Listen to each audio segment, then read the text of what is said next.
Bom dia, a paz do Senhor a todos, sejam todos bem-vindos. Somos da Quarta Igreja Presbiteriana Renovada de Osasco, Família em Oração. Estamos aqui estudando as cartas de Paulo, nós estamos estudando Gálatas. E aí, antes da gente dar continuidade aqui no nosso estudo, vou pedir para a irmã Rosângela fazer uma oração. Irmã.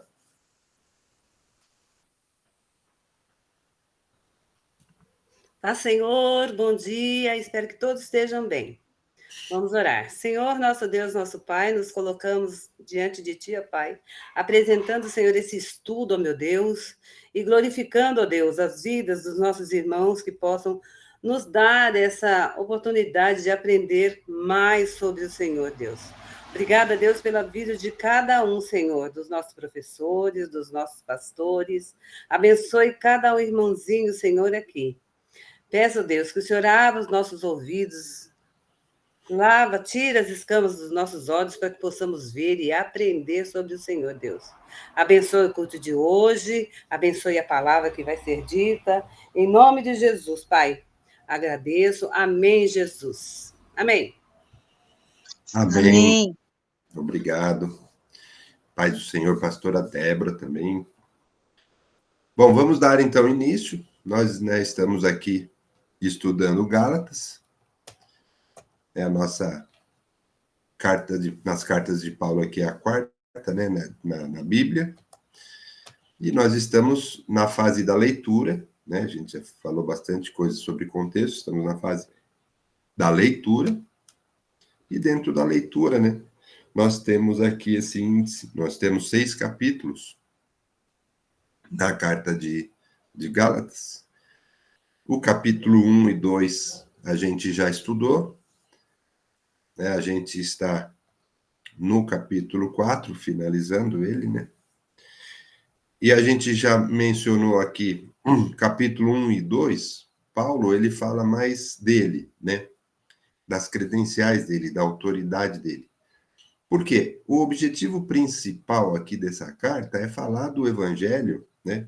Do verdadeiro evangelho, né? Que Paulo vem mostrar aqui para as igrejas da região de Gálatas, que eles estavam indo por um caminho um pouco distorcido e Paulo vem corrigir, né? Explicar exatamente o que é o evangelho, o verdadeiro evangelho. Mas como ele é bem estruturado as cartas de Paulo, né? Antes dele falar desse assunto, que é o que nós estamos vendo no capítulo 3 e 4, primeiro ele fala sobre ele. Por quê? Da credencial dele, da autoridade dele. Por quê? Porque esse é um assunto realmente muito, muito importante, né? A gente já falou sobre isso. E então ele coloca assim, falando, olha, esse é um assunto muito importante e eu estou trazendo o evangelho genuíno. Eu sigo esse evangelho, eu estive com Jesus. Então ele falou um pouco sobre ele, porque o assunto que ele estava trazendo era muito importante. Então a gente viu isso no capítulo 1 e no capítulo 2. Vimos bastante sobre isso, sobre essa questão. E aí no capítulo 3 e no capítulo 4, a gente começou a falar do evangelho. Nós estamos no capítulo 4. No capítulo, agora aqui, ó, o 3 e 4, esses dois capítulos que falam sobre o evangelho, né, o verdadeiro evangelho. Então a gente já viu o capítulo 3, já viu alguns do capítulo 4, nós estamos aqui nesse bloquinho aqui do capítulo 4, né? Que a gente viu no domingo passado sobre a perplexidade de Paulo. Então, no capítulo 3, o que a gente viu? Ele falou sobre a experiência dos Gálatas com a vinda, a crucificação de Jesus, né? Ele mencionou isso, como é que vocês aí viram, participaram, souberam e agora estão se desviando, né? Vocês que experimentaram, né, a ação do Espírito Santo, e ainda enfatizou que a ação do Espírito Santo foram para aqueles que tinham fé, não para aqueles que estavam seguindo a lei, e sim para quem teve fé em Cristo, teve essa experiência com o Espírito Santo. A gente viu isso, e aí quando ele fala de fé, fala porque esse novo jeito de pensar é que a nossa salvação pela fé, Aí ele vem falar de fé sobre a experiência de Abraão. Então, a gente viu isso no capítulo 3, né? A experiência de Abraão. Por isso, ele usa a figura de Abraão para explicar para a gente o que é ser salvo pela fé e não pelas obras, né? Quando Deus falou com Abraão, ele não falou para ele cumprir as obras, que lá na frente ele teria uma recompensa. Não, Deus já chegou e falou para ele, vai ser isso, isso, isso. E ele confiando em Deus, é assim que vai ser. E ele confiou em Deus, ele foi provado e ele testemunhou a sua fé em Deus. E foi por isso que foi imputada a justificação em Abraão. E aí, falou da fé e depois falou da lei. Que a lei não vai invalidar a promessa feita lá atrás. A gente viu isso no capítulo 3. Né? Então, ele falou da lei e da promessa. Aí falou, mas então, né? A gente ainda viu no fim. Então, para que serve? Né? Para que serviu essa lei, né? A gente também viu que ela serviu para um período e para também mostrar como é que é o pecado, apontar o que é pecado, apontar como que você vai viver até que venha Cristo. Então, ela serviu para nos conduzir até que Cristo, o sacrifício final de Deus para a salvação nossa, em Cristo, até que chegasse Cristo, ela serviu para conduzir ali o povo de Deus. E aí, no capítulo 4, nós começamos então, né? São esses 4 bloquinhos. A gente começou a ler, e nós paramos aqui no versículo 12. Nós começamos aqui o primeiro bloquinho, nós lemos. Paulo explicou para a gente que agora, com a vinda de Cristo, nós somos também filhos de Deus, e como filho de Deus também somos herdeiros. Então, não somos mais escravos, e são, sim, filhos de Deus. Né? E a gente viu sobre isso. E a gente falou, né, sobre a escravidão que ele fala aqui, a escravidão do pecado, da lei, né, que a nossa vida terrena aqui, que é uma escravidão, viver sob a lei. Você não consegue ir lá e você não consegue, pela lei, seguir tudo que está ali, e mesmo que você conseguisse fazer 100% do que está ali, você ainda assim não é isso que justificaria, não é isso que salvaria. Paulo vem mostrar isso daí. E aí ele fala que não somos mais escravos, e sim filhos de Deus, com isso somos herdeiros. E aí ele também falou do valor transitório daqueles ritos judaicos. Né? Então ele falou, a lei serviu durante um período, a gente viu assim exemplos que Paulo trouxe para a gente. E nesse bloquinho aqui do valor transitório dos ritos judaicos, né, a gente enfatizou aqui que Paulo falou, mas por que vocês estão dando tanta importância a certos rituais, a certos dias, a certas estações do ano, né? Então, como é que vocês estão dando muita importância para algumas coisas terrenas, e o importante nosso é a questão espiritual? E aí nós vimos aqui também, em conjunto, a gente leu algumas coisas onde Jesus veio mostrar isso para a gente, né? A gente falou sobre ele ter curado o homem num sábado, né? Jesus veio explicar, né? A gente falou dai a César o que é de César, quando Jesus explica para a gente que uma coisa são as nossas coisas terrenas, outra coisa é a nossa questão espiritual com Deus, são coisas distintas, né? E os judeus ali, eles estavam misturando as coisas. Então, isso daqui Paulo vem enfatizar nessa carta para a gente. Então, nós falamos também da mulher samaritana, que estava com Jesus lá no poço, né? Que ele disse que os pecados estão perdoados, mas tem que não pecar mais. Enfim, tem outros exemplos que Jesus traz para a gente, que vem enfatizar essa questão que agora é diferente. A nova aliança é outro tipo de vida, que é isso que a gente está mostrando aqui. E aí, nesse bloquinho da perplexidade de Paulo, a gente leu no domingo passado, né? Onde ele falou assim, a perplexidade dele poxa, na primeira vez que eu preguei o evangelho, nossa, foi uma maravilha, né? Vocês estavam bem, assim, receptivos, entenderam bem, e agora o que aconteceu, né? Aqui no versículo 15 a gente viu, o que é feito da vossa exultação? O que aconteceu? né? Quem que tá convencendo vocês de outra coisa aí, né? E ainda ele fala, esse pessoal aí que tá agradando vocês aí, eles estão tentando afastar vocês de mim, hein? Cuidado, sejam zelosos pelo bem, né? Então ele fala, aí no começo, né, ele usou aquela expressão lá que eles arrancavam os próprios olhos para dar para ele. Pô, no começo vocês fariam tudo para mim, arrancar os próprios olhos para me dar, é uma expressão assim, vocês fariam tudo por mim. E no final aqui também ele fala assim, eu sofro as dores do parto para ver Cristo formado em vocês.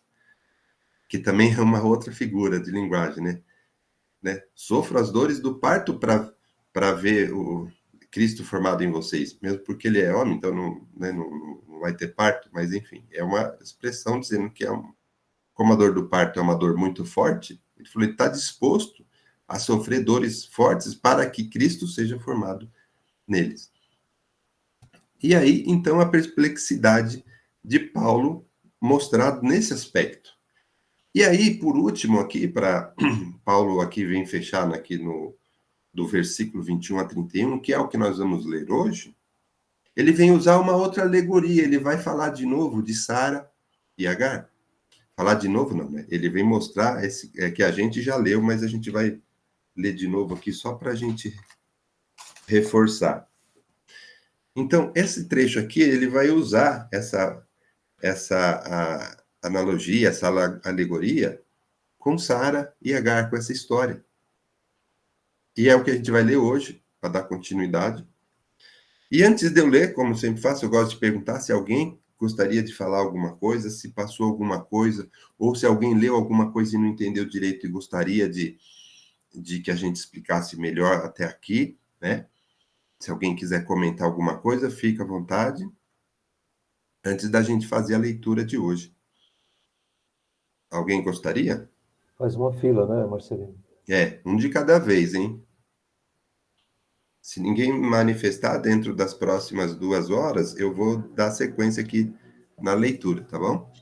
Só uma coisa aqui, quando Fala, pastor. eles falam, o Paulo fala sobre a dor do parto, a gente percebe o sofrimento que ele estava tendo, né, de mostrar a verdade, né, e os judeus, né, os cristãos, desculpa, estavam mudando a posição de pensamento, aquilo que eles aceitavam, que tinham aceitado, o que Paulo tinha dito no passado, agora o pensamento deles estava mudando.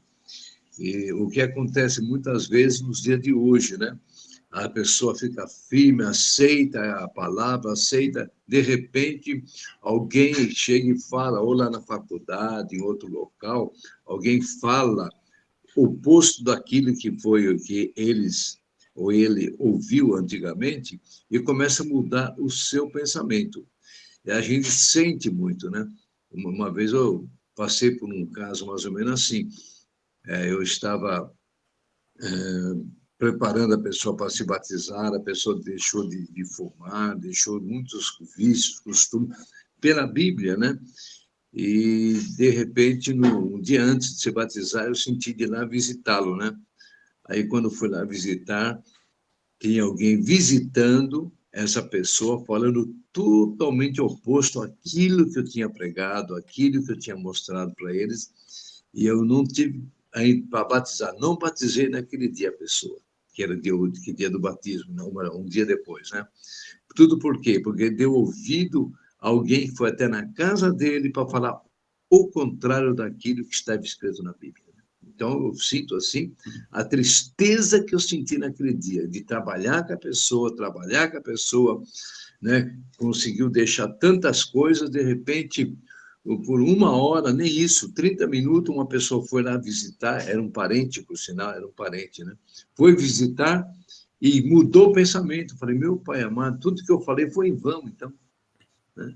Então, aí eu senti muita tristeza, né? Mais ou menos o que Paulo estava sentindo. Amém.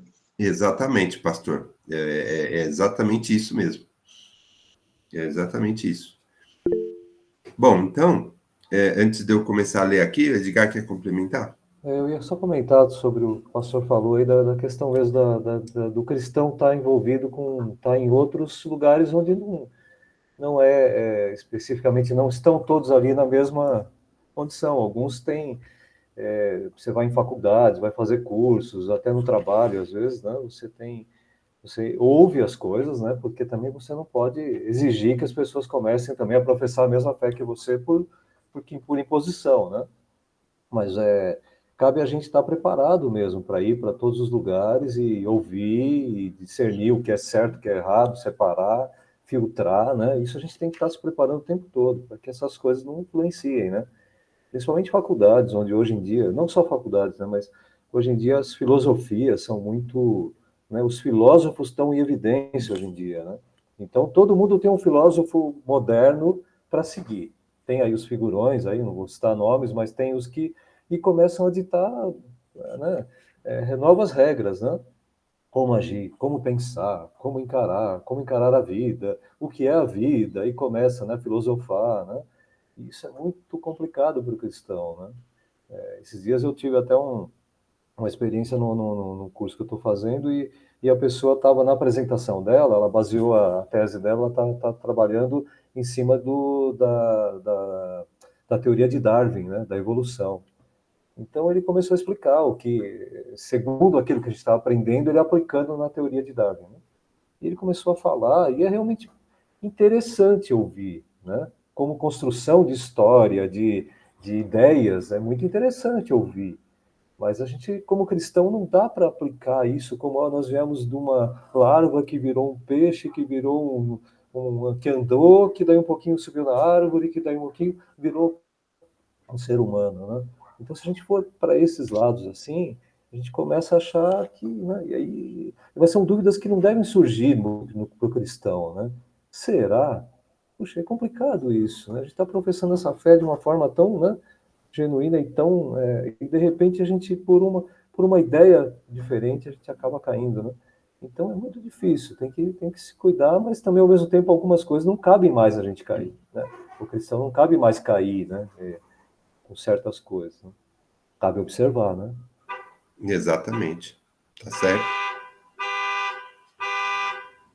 Disparou o alarme de algum aluno aí. Vani quer falar alguma coisa? Eu vou deixar no mudo aqui porque tem um carro que disparou. Vani quer falar? Não, assim, tipo assim, tudo bem, vamos supor, eu aprendi, que nem o pastor estava falando, que fez com a pessoa, aí foi um outro lá, em questão de segundo, mudou. Tipo assim, mudou devido, de repente, ele não absorveu aquilo como verdade, aquilo para a vida dele. Porque, por exemplo, eu tenho uma opinião, só se a pessoa for muito boa para fazer eu mudar de ideia, porque até então a minha opinião é aquela, o que eu aprendi é aquilo. Então você acha que é tipo assim, a pessoa está só ouvindo e não está absorvendo. Tipo assim, é folha seca, o vento vem e leva. É mais ou menos assim ou não? Porque eu não consigo entender a pessoa que está ali e de repente, opa, agora mudei. Tá, é assim, irmã, o que acontece isso?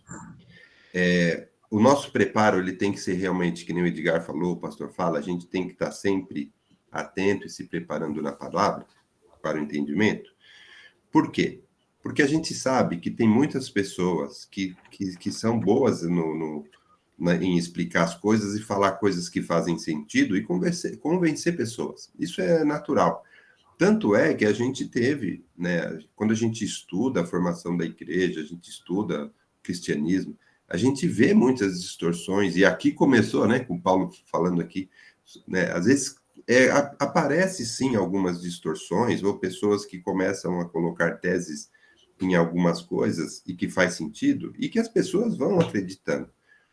Elas entendem, ou elas não estão bem preparadas, ou não estão bem aprofundadas, e quando começa a participar desses tipos de explicação, fazem sentido, ela acaba entendendo sim.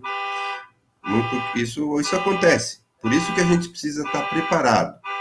Né? A gente precisa estar preparado, a gente tem que estar bem assessorado, a gente tem que estar num ambiente adequado, né? Nós aqui na igreja, por exemplo, a gente tem uma estrutura boa, a gente tem conhecimento, a gente tem pessoas, né? Então a gente tem suporte para todas as pessoas que quiserem.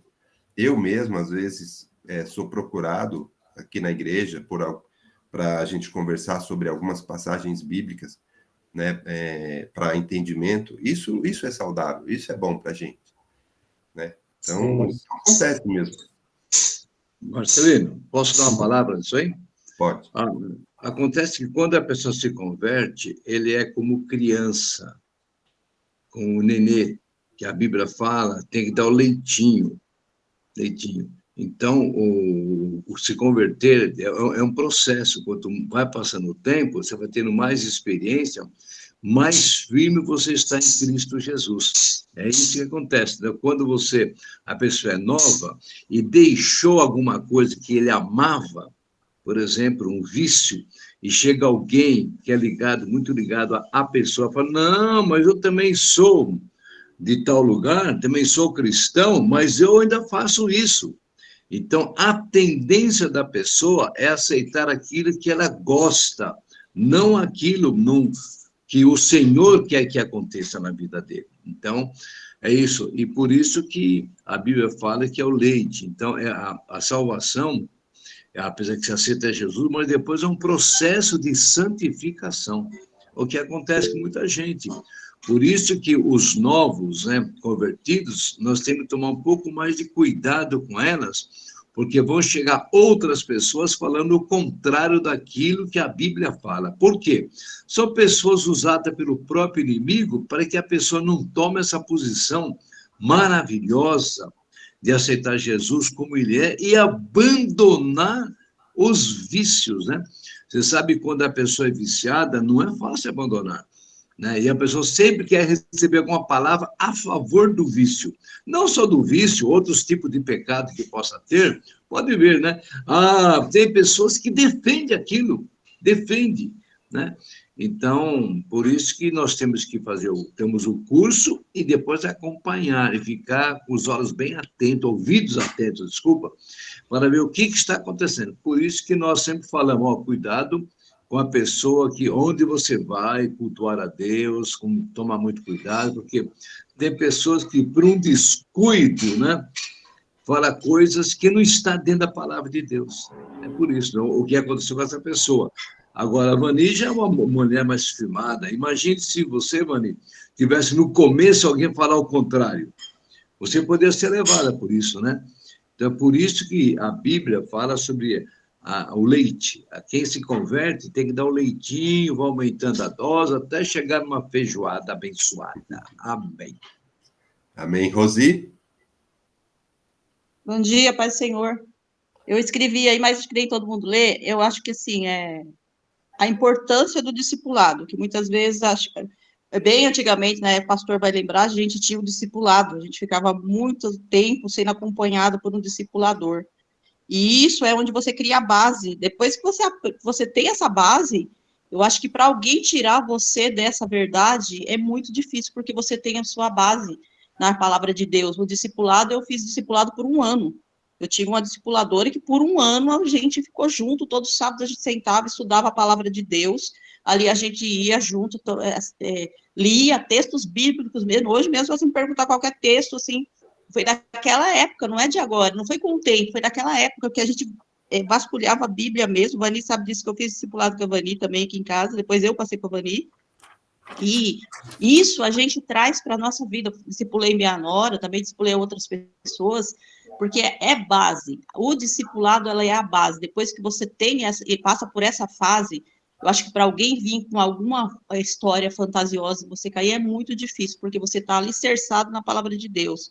Então, eu acho assim, a igreja, não estou falando só a nossa, a igreja de modo geral, tem que voltar ao discipulado. O que é que outras seitas, religiões, entre aspas, fazem? É o discipulado. É aquilo de ir, de ensinar, de falar, de não sei o quê, e isso vai incutindo na cabeça da pessoa. Então, se a pessoa não tem outra base, o outro chega com uma filosofia vã e ele vai acreditar naquilo que está sendo ensinado. Então, assim, a importância do discipulado.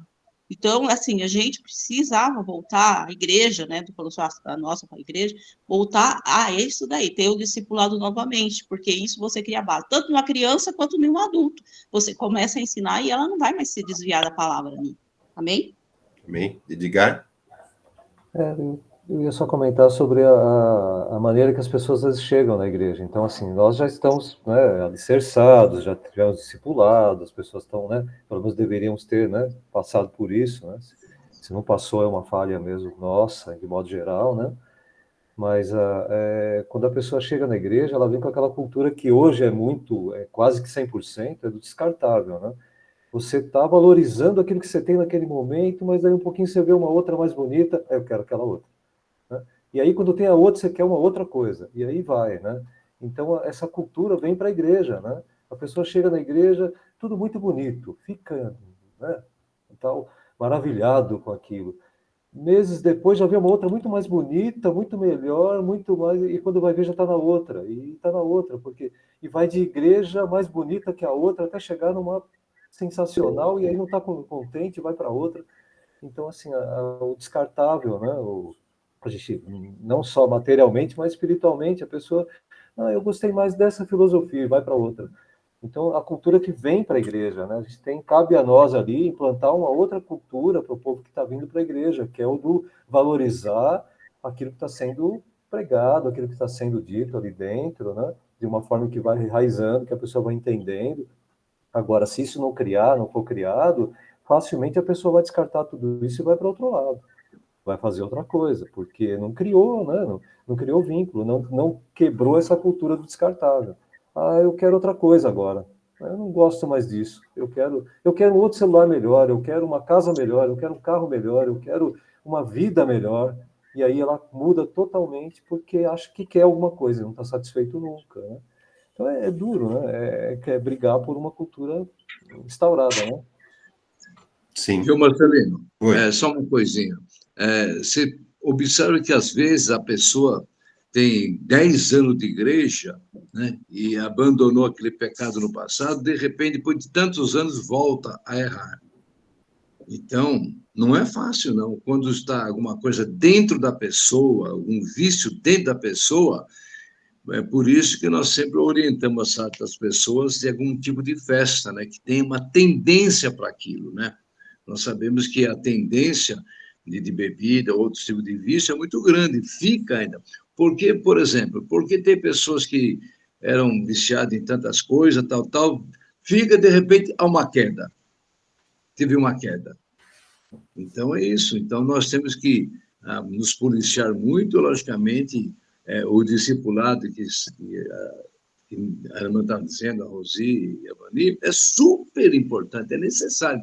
Nós fazemos, por exemplo, a pessoa se batizar, nós não fazemos discipulado, mas nós fazemos o início, nós mostramos o que é aceitar Jesus, a importância de aceitar Jesus, os erros que nós podemos cometer, a luta que nós podemos cometer, tudo isso aí, antes do batismo, é dado, é o início do discipulado. Né? A gente não batiza assim, quem quer se batizar? Não, nada disso. Então, a pessoa passa por várias aulas antes de ser batizado. Amém. Amém. Podemos fazer a leitura? Ou a Vani quer ainda falar alguma coisa? Que nem eu falo assim, está na palavra, conheceis a verdade vos libertará. Então, eu acredito que muitos cristãos não estão lendo a Bíblia, entendeu? Que as coisas mastigadinhas, ou vai no YouTube, ou vai um que fala, então ele não está alicerçado na base. Paulo mesmo diz, né? Tudo me convém, mas nem tudo me é lícito. Então, para você ser um cristão ali, realmente você tem que se confrontar. Eu gosto disso, mas a palavra diz isso. Eu gosto daquilo, mas a palavra diz isso. Que nem a Rosi, eu aprendi muito com a Rosi, com o discipulado que a gente fez. Aquilo me confrontou muito de uma base quando eu fazia, eu falava, nossa, eu que achava que fazia as coisas certas, né? Mas as coisas certas não no meu olhar, mas no olhar da verdade. Entendeu? Eu leio muito a palavra, eu quero saber, eu tenho sede, eu gosto. Eu tenho prazer em ler a palavra, em estar na presença do Senhor. Então, e eu sempre falo, quando uma coisinha vai me causar um atrito, eu já coloco no altar do Senhor. Senhor, olha, assim, assim, assim, assim. Antes de falar para qualquer pessoa, é para o Senhor que eu estou colocando. Amém. Então, aqui nós vamos fazer a leitura desse último bloquinho do capítulo 4. E com isso, a gente vai encerrar aqui o capítulo o 3 e o 4, que fala do Evangelho, e depois a gente vai entrar no capítulo 5 e 6, a gente vai falar sobre o que é essa nova vida, né? Então, olha, veja bem como está bem estruturada a carta. Paulo falou dele nos 2 primeiros capítulos, explicou bem o que é o evangelho correto nos próximos 2, que é o 3 e o 4, e agora ele vai mostrar o que é a nova vida, que é isso que a Vani até acabou de falar, né? Essa nova vida em Cristo, como que ela é? Como é que é essa liberdade e a ética? Como é que a gente vai se comportar agora diante, conhecendo agora esse novo evangelho, o evangelho genuíno, verdadeiro, como que vai ser a nossa vida? Nós vamos ver isso nos próximos capítulos. Então vamos ler aqui para a gente finalizar o capítulo 4, quando Paulo vem fazer essa alegoria, né, da Sara e Agar. Vamos ler aqui do 21 até o 31, tá bom? Então vamos ler aqui. Dizei-me vós, os que quereis estar sob a lei, acaso não ouvis a lei? Pois está escrito que Abraão teve 2 filhos, um da mulher escrava e outro da livre. Mas o da escrava nasceu segundo a carne, o da livre, mediante a promessa. Essas coisas são alegóricas, porque essas mulheres são 2 alianças. Uma, na verdade, se refere ao Monte Sinai, que já era para a escravidão. Esta é Agar. Ora, Agar é o Monte Sinai, na Arábia, e corresponde a Jerusalém atual, que está em escravidão com seus filhos. Mas a Jerusalém lá de cima é livre, a qual é nossa mãe. Porque está escrito, alegra-te, ó estéril, que não dás à luz, exulta e clama, tu que não estás de parto, porque são mais numerosos os filhos da abandonada que os da que tem marido. Vós, porém, irmãos, sois filhos da promessa com Isaque. Como, porém, outrora, o que nascera segundo a carne perseguia ao que nasceu segundo o Espírito, assim também é agora. Contudo, o que diz a Escritura? Lança fora a escrava e seu filho, porque de modo algum o filho da escrava será herdeiro com o filho da livre. E assim, irmãos, somos filhos não da escrava, e sim da livre. Olha só que interessante, isso aqui é uma alegoria que Paulo usa, né? Porque ele vem explicando essa questão da escravidão, da lei, da vida terrena, e de uma promessa de uma salvação eterna, de uma vida diferente, espiritualmente falando, com Deus. Essas 2 coisas que Paulo vem encerrar aqui com essa alegoria. Então ele fala assim, então vamos lá, vocês aí que estão sob a lei, quer dizer, vocês que querem ficar sob a lei, é aquele que ele fala preso ali na questão terrena, naquela religiosidade que eles estavam ali. Ele fala, a própria lei mostra essas duas coisas. A própria lei mostra que existe uma escrava, um filho de uma escrava e um filho de uma livre. E aí ele faz essa alegoria, que uma nasceu segundo a carne e a outra mediante uma promessa. Então ele está querendo dizer, quando ele fala da carne, ele está falando essa questão nossa terrena, da nossa vida passageira, nessa questão da transitoriedade da lei, das regrinhas, e agora ele está falando de uma promessa que se cumpriu com a vida de Cristo, uma promessa de Deus que trouxe a salvação para a gente mediante a vinda de Jesus. Então ele insiste nisso, nessa questão. E aqui ele põe essas 2 coisas, uma diante da outra. Aí ele fala, uma representa a Jerusalém atual e a outra a Jerusalém lá de cima. Olha que legal. O que ele quer dizer assim? Jerusalém atual, ele está falando, é a nossa vida terrena hoje, que está ali sob a lei, sob o pecado, sob a escravidão. E ele quer falar sobre uma Jerusalém que vem lá do alto. Então, e ele está falando, essa é a diferença, sabe? do que Paulo está falando sobre o verdadeiro evangelho. E aí ele mostra aqui um trecho, né, das Escrituras, dizendo: alegra-te, ó estéreo. Alegra-se você que não deu a luz, né? Então, essa aí é a Jerusalém que está lá em cima. Por quê? Alegra-te, porque é daí que vem a salvação, é daí que vem a promessa, né? E ainda aqui no finalzinho, ainda ele fala, né, que está escrito na Escritura, né, que lança fora escravo e seu filho, porque não é o herdeiro, não vão ser herdeiro da promessa como aquele filho Isaac. Ele está falando sobre Isaac e sobre o Ismael. A gente leu aqui, lembra? A gente leu. Eu vou dar uma lida de novo aqui, só para a gente ver um versículo, porque Paulo menciona aqui, ó, Gênesis 21, 10, né? Quando a gente leu lá no passado, eu vou ler de novo aqui esse versículo. Quando Sara disse para Abraão: rejeita esse escravo e seu filho, porque o filho dessa escrava não será herdeiro com Isaac, meu filho. Então, Paulo está mencionando essa questão. Então, aqui quando Paulo... Desculpa. Aí, como Abraão ficou meio assim, né? Aí Deus falou com Abraão, né? A gente falou: não te pareça isso mal por causa do moço, da tua serva? Pode atender o pedido de Sara em tudo que ela falar, porque é de Isaac eu chamarei a tua descendência. Então ele está falando aqui, mas também do o filho da serva também será uma grande nação, por ele ser teu descendente. Então ele falou: não se preocupa, mas é por Isaac que vai vir a salvação. O que Paulo tem falado aqui para a gente é que essa salvação, essa promessa que vem de Isaac, é a vinda do Messias. E ele está querendo dizer que chegou o Messias, chegou Jesus, para cumprir essa promessa da salvação. Então, alegra-te, ó estéreo, porque é daí que vem essa salvação. Então, Paulo usou essa alegoria só para fechar esse entendimento dessas duas coisas que ele vem falando. O que é o Evangelho Novo? É a salvação pela fé de Abraão. É a salvação porque Deus trouxe o Messias, o seu filho, para morrer por nós, para nos salvar. E ele quis dizer que a lei que imperava até então, a lei mosaica, ela servia para apontar o pecado, mas não é através dela que viria a salvação.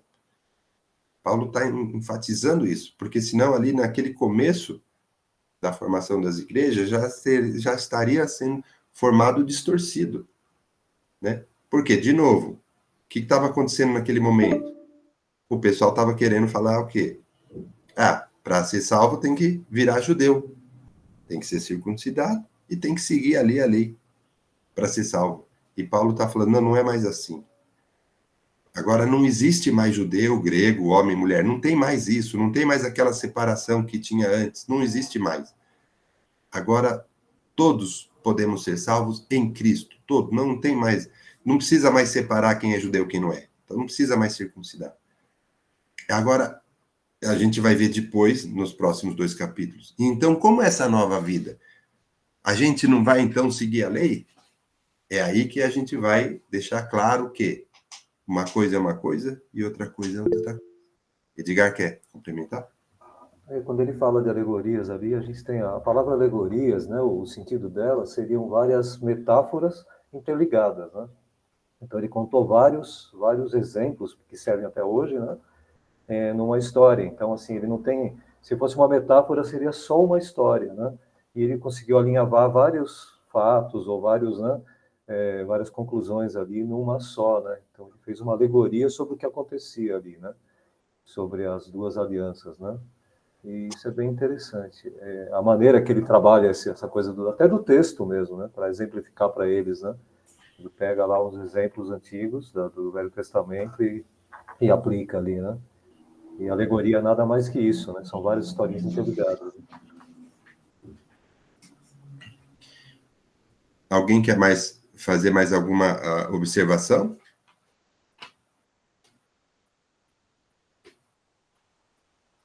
Eu vou continuar aqui. Uma fila, então, né, Marcelo? Tem que organizar. Sim. O pessoal pode perguntar, viu? Às vezes tem alguma coisa escrita que a gente não entendeu muito bem, a hora que a gente contextualiza fica muito interessante.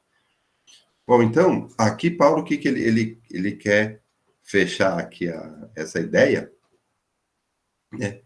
Onde ele fala, bom, vocês que querem continuar sendo aí, ficar sob a lei, né? Que no 21, né, ele fala isso. Vocês mesmos que estão querendo continuar aí sob a lei, você não ouviu a lei? Como que diz? Ele está usando a própria lei para explicar para eles que na própria lei já está previsto o Messias. Então, já está previsto essa nova vida em Cristo, já está previsto. Então, vamos sim, ele fala, vamos mudar para isso. E ele colocou também, né, em alguns versículos anteriores, a posição dele. Ele falou, eu também era zeloso da lei, da palavra, zeloso de tal forma que até perseguia, né, os cristãos. Então, quer dizer, eu tenho, como fala, credencial para estar falando. Por quê? Eu também vivenciei isso, eu sei como que é. E mesmo assim, como agora, eu já tive essa revelação de Deus através de Jesus. Então, por isso que eu estou explicando para vocês o que é o correto, né? Então, vamos dizer assim, podem acreditar em mim que eu sei o que eu estou falando, porque eu vivenciei isso diretamente com Jesus, né? Então, é isso que ele vem fazer. E ele está sempre falando sobre a lei e a promessa e a salvação, a vinda do Messias. Por quê? Porque nós estamos vendo que existe não digo que é uma quebra, mas é uma nova etapa, né, no plano de Deus, né? Porque a própria Escritura já estava falando, já estava mencionando que o Messias iria vir e que ele seria a nossa salvação. Ele seria, né, ele estaria resgatando, pagando o nosso pecado de uma vez por todas. E a partir daí, nós somos livres, nós somos salvos. E não tem mais gregos, judeus, homens, mulheres, escravos, não é para todo mundo. Então não tem mais aquela necessidade de você fazer uma separação, né? Naquela época onde Deus separou um povo para ir ensinando, para ir mostrando como era uma vida com o bem e com o mal, Deus fez todo o plano até que viesse Jesus, que também fazia parte do plano. Então, e agora é uma nova etapa. Então, e ainda, Paulo falou, tem alguns rituais aí que não fazem mais sentido, né? A gente viu aqui.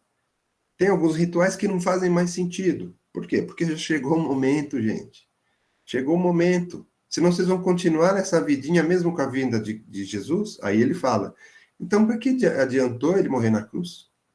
Isso a gente vai ver também um pouco mais nesses últimos 2 capítulos. Paulo, ele dá uma reforçadinha, tá?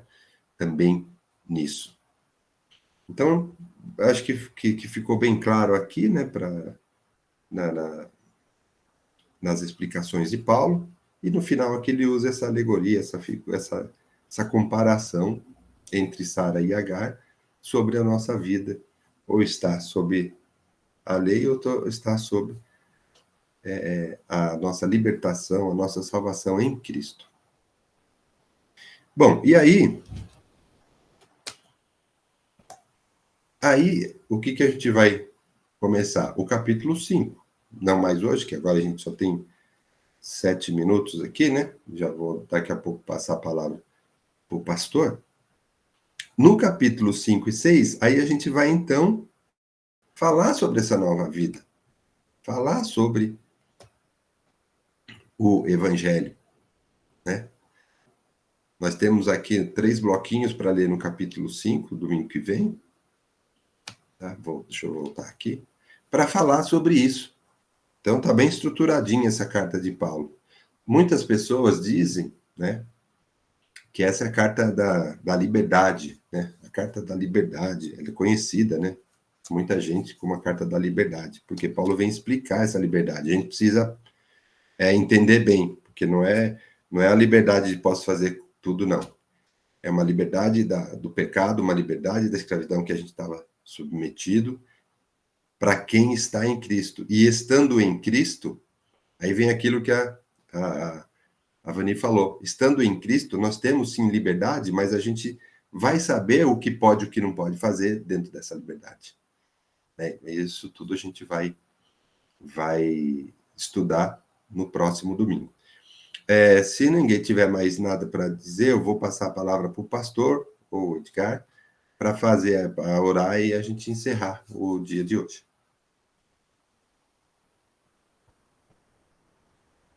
Amém. Edgar, quer falar alguma coisa, Edgar? Não, acho que tranquilo, que a gente tem aí poucos minutos, né? Mas essa coisa da liberdade que o Marcelino falou também é interessante, né? A gente sempre observar. A gente às vezes canta na igreja, eu sou livre para correr, livre para pular, livre para gritar, que tem entendimento disso, né? Por que fazer tudo isso, né? Você está fazendo tudo isso para glorificar a Deus, para que Deus seja louvado, para que, sabe, não, simplesmente, eu tudo posso naquele que me fortalece, mas tudo posso, né? Mas em tudo me convém. A gente tem que sempre pesar, né? Então, essa liberdade que existe nesse novo evangelho, nessa nova vida, Paulo estava sempre alinhavando com a lei, né? Onde existiam as regras, e hoje, né? Com essa liberdade, né? Liberdade de poder cultuar a Deus, de poder falar com Deus diretamente, liberdade de poder agir de uma forma que agrade a Deus. É uma liberdade que é na consciência de que você está fazendo aquilo para agradar a Deus, né? Tem gente que, mediante essa liberdade, faz de tudo, né? Faz coisas até absurdas dentro da igreja, né? Faz coisas que escandalizam, faz umas coisas que... que liberdade é essa, né? A gente tem liberdade para agradar a Deus, né? A nossa vida, né? Então tem que pesar sobre isso e rever alguns conceitos, né? Como cristão, né? Amém. Tá certo, amém. Amém. Vamos então agradecer a Deus. E quando fala de liberdade, liberdade dentro da palavra de Deus, né? Dentro, nós não somos escravos. Nós seguimos a palavra de Deus com muito prazer, porque ela traz só benefício para a nossa vida. Então, é essa liberdade que nós temos, né, Edgar? Essa liberdade que a igreja tem de servir a Deus. Pastor, às Então, vezes as pessoas confundem, né, pastor, essa liberdade verdade. dentro da igreja, não estou nem falando fora, né? Dentro da própria Sim. igreja, eu posso tudo. Não, existem algumas coisas que não convêm, né? Então, há de se observar, né? Mas não pode esquecer, tem que ler todo o versículo, né? Eu posso tudo naquele que me fortalece. Né? Não é nas coisas do mundo, a não pessoa é nos frisa costumes do mundo, naquele que é Jesus. Exato. Amém? É diferente. Amém, pessoal. Hoje temos nosso culto abençoado, não vamos esquecer, né? Domingo é o dia muito importante. Todos os dias são importantes, mas domingo, irmãos, é o dia mais importante, onde nós reservamos esse dia para aprendermos a palavra de Deus, de cultuarmos ao Senhor. Então, domingo nós temos quase como obrigação de estar na igreja servindo a Deus. Se estiver viajando, procure uma igreja. Não fique um domingo sem estar na igreja do Senhor. Eu acho que meus 48 anos, quase 50 anos de conversão, dá para contar no dedo o domingo que eu não fui na igreja, porque domingo, para mim, é muito importante. Isso. Tenho certeza que também é importante para você. Pai amado, muito obrigado, Deus, por essa escola bíblica dominical. Obrigado, Pai amado, por este estudo bíblico, por tudo que nós estamos aprendendo um com o outro, especialmente com os nossos professores.